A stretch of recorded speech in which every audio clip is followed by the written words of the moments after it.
বিশ্বাস করো ছোটবেলা আমি শুধুমাত্র ননভেজ খেতে চাইতাম, একটুও ভেজিটেবলস খেতে চাইতাম না। আমার মা আমাকে অনেক বুঝিয়ে বুঝিয়ে ভেজিটেবলস খাওয়াতো, বাট আমি যত বড় হয়েছি আস্তে আস্তে ভেজিটেবলস থেকে সরে গিয়ে আমি পুরোপুরি নন ভেজিটেরিয়ান হয়ে গেছিলাম।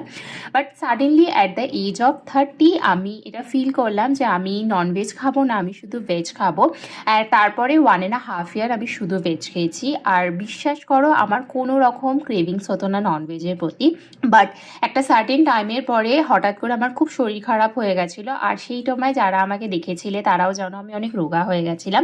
তো তার মেন রিজন ছিল যে আমার বডিতে প্রোটিন ডেফিসিয়েন্সি অনেক বেশি হয়ে গেছিলো, তার সাথে অনেক ভিটামিনসেরও ডেফিসিয়েন্সি হয়ে গেছিলো। তো তাই জন্য আমি এগ আর ফিশ খাওয়া স্টার্ট করেছিলাম। বাট ট্রাস্ট মি, এখন মানে now I am 33 years old, আর এখন আমার বেশি বেশি ভেজিটেবলসই খেতে ভালো লাগে। বাট ওই আর কি ডাক্তারের ভয় বা শরীর খারাপ হয়ে যাবার ভয়ে আমি এগস আর ফিশ মোটামুটি সপ্তাহে 2-3 দিন খেয়েই নিই।